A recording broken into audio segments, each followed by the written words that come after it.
Imagina o seguinte cenário. O Pentágono te liga, quer usar a tua inteligência artificial e coloca 200 milhões de dólares na mesa, só que tem um detalhe aí. Eles querem vigiar cidadãos americanos dentro dos Estados Unidos e querem que drones decidam sozinho o que fazer. Só que aí você nem pensa se vai conversar ou se a gente vai negociar. Você diz não e acabou. E o resultado disso, o presidente te bane de todas as agências federais. O secretário de defesa te chama de risco à cadeia de suprimentos. Esse rótulo até então era dado só à Huawei. E aí você, da noite pro dia, vira inimigo do Estado. Mas, em vez de você ter problema aí com faturamento, você triplica a sua receita, ultrapassa a OpenAI, levanta 30 bilhões de dólares numa rodada só e anuncia que está abrindo um escritório aqui no Brasil. Pois é, essa é a Anthropic. E, de longe, esse aqui vai ser a história de negócio mais maluca que tem até agora em 2026. Para entender o tamanho do que está acontecendo, a gente precisa voltar um pouco no tempo. Em 2021, um grupo de pesquisadores sai da OpenAI e não sai de boa não, tá? Eles saem porque acham que a OpenAI estava priorizando o crescimento e deixando a segurança de lado. O líder do grupo é Dario Amodei e eles fundam a Anthropic e criam o cloud. A grande sacada aqui foi a estratégia que eles usaram. Enquanto a OpenAI correu atrás de centenas de milhões de usuários gratuitos, a Anthropic foi atrás da empresa, da corporação, vender enterprise. Hoje, 80% da receita vem de clientes corporativos. E o produto que explodiu de verdade mesmo foi o Cloud Code, uma ferramenta que não sugere o código, ele faz o código direto no terminal. Só para você ter uma ideia, em fevereiro de 2026, 4% de todos os commits públicos do GitHub foram feitos pelo Cloud Code. A projeção é que isso chega até 20% até dezembro desse ano. Mas vamos para o começo desse ano aqui, que foi quando a coisa mudou de verdade. Pete Hegseth, que é o secretário de defesa, ele mandou um memorando onde todo contrato de IA com o Pentágono precisava incluir uma cláusula de qualquer uso lícito em 180 dias. Eles iriam fazer o que quisesse com a tecnologia e a empresa não pode falar nada. A Anthropic tinha duas linhas que não cruzavam. Era de nada de vigiar americano em solo americano e 2, nada de armas que decidem sozinha o que vai fazer. Dario, ele não era contra o uso militar, simulação, cibersegurança, análise de inteligência, isso aí tudo bem. A arma autônoma e vigilância em massa que não estava rolando com ele. E aí, em 24 de fevereiro, Hegseth se reuniu com o Amodei e deu um ultimato para ele, cedendo até sexta-feira, 17 horas, para aceitar ou virar um risco nacional. E a Anthropic não aceitou. Agora vamos entrar nos números, porque é aqui que a história sai de um negócio legal de contar para um troço que, cara, como assim? O que está acontecendo? Receita anualizada da Anthropic em janeiro de 2025 era de 1 bilhão de dólares. Ele fechou dezembro de 2025 com 9 bilhões de dólares. Em março, a receita já estava em 19 bilhões e em abril foi para 30 bilhões de dólares. 30 bilhões, são 30 vezes em 15 meses. Não existe nada parecido na história da tecnologia. Para a gente colocar em perspectiva, só em abril a Anthropic adicionou 11 bilhões de dólares em receita anualizada. São 366 milhões por dia. É mais do que o Nubank fatura no ano inteiro. E o outro ponto importantíssimo é que a Anthropic ultrapassou a OpenAI, 30 bilhões contra 24, 25 bilhões da OpenAI. Só que a Anthropic ela projeta um fluxo de caixa positivo já em 2027,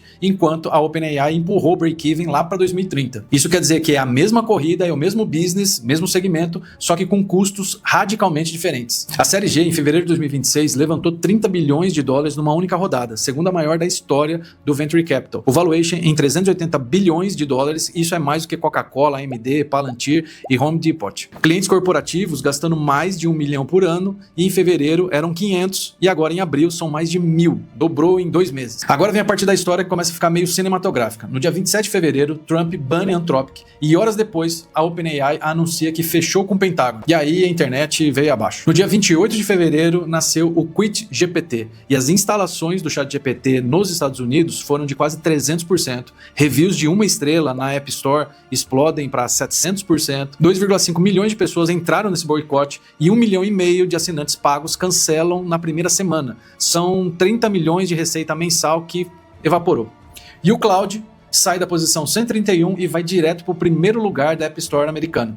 Primeira vez na história, downloads do Cloud passaram os do ChatGPT nos Estados Unidos. Assinantes pagos mais do que dobraram em uma semana. A empresa que disse não, a instituição mais poderosa do mundo, transformou um conflito geopolítico em campanha de marketing, sem querer. Nenhum dinheiro de publicidade compra isso, porque foi uma migração em massa baseado em valores. E o negócio ficou tão sério que a Anthropic criou um comitê de ação política chamado Anthropic para financiar candidatos alinhados à visão deles sobre regulação de IA. Quando você precisa criar um braço de lobby para se defender do teu próprio governo porque recusou construir uma arma autônoma, a gente já saiu da análise de negócio e entrou para a geopolítica. Uma juíza federal chegou a dizer que nada na legislação vigente apoia a noção de que uma empresa americana possa ser vista como adversária por simplesmente discordar do governo.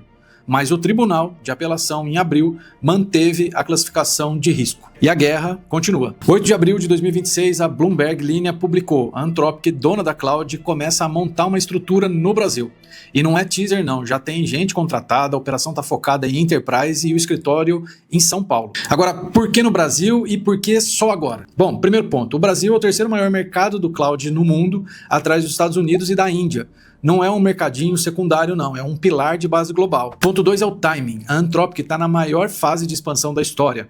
Receita triplicando, clientes dobrando a cada 2 meses e a guerra com o governo americano que, ironicamente, só fortaleceu a marca. O fator número 3 é Mike Krieger. O brasileiro cofundador do Instagram agora lidera o Anthropic Labs. No Brasil, at Silicon Valley, ele disse algo muito importante: os maiores diferenciais competitivos hoje estão em percepções regionais profundas, saúde, educação, jurídico e governo. Então, na prática, a Anthropic não está vindo para o Brasil para vender a API genérica. Ela está vindo para capturar demanda enterprise em setores onde o conhecimento local é a barreira de entrada. E as startups brasileiras que já são clientes estão esperando créditos e incentivos. O playbook clássico da AWS ou do Google Cloud, se vier, a adoção pode acelerar muito no mercado que já tem apetite orgânico pelo produto. Segundo a Bloomberg Linea, já existe apreensão entre concorrentes para saber quem vai liderar a operação local. Quando os rivais ficam nervosos antes de você chegar, isso já diz bastante coisa. Então agora vamos olhar o outro lado dessa história, porque uma história dessa de crescimento, nem tudo são flores. Receita anualizada não é receita realizada. Isso aí é uma projeção onde você pega o último mês e tem um multiplicador ali para chegar no valuation. Se essa demanda cair amanhã,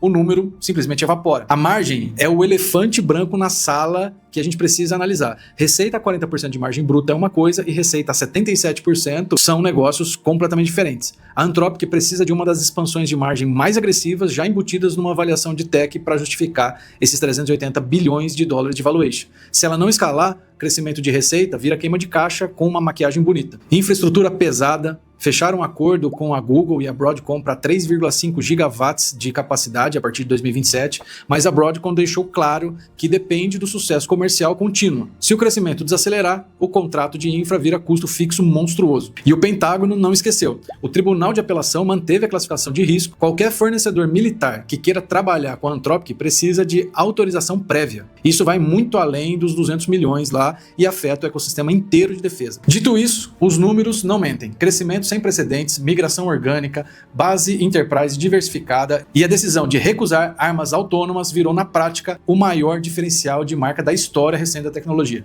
O veredito final é que a Anthropic, meus amigos, ela fez algo que nenhum manual de MBA ensina. Ela transformou um não em vantagem competitiva, comprou briga com o Pentágono, foi chamada de risco à segurança nacional, viu o presidente dos Estados Unidos tentar destruí-la e saiu muito maior do que entrou. No meio disso tudo, tá chegando no Brasil, não como turista, mas com escritório, com equipe comercial e foco enterprise. E a pergunta é, a Anthropic cresceu 30% porque o produto é bom? Sim. Porque o enterprise quer IA confiável? Sim também. Mas cresceu dessa forma porque disse não às armas autônomas e à vigilância em massa. Numa era em que toda Big Tech se ajoelha para o governo, a empresa que colocou limite no que a tecnologia dela pode fazer foi a que mais cresceu. Foi acidente? Não sei.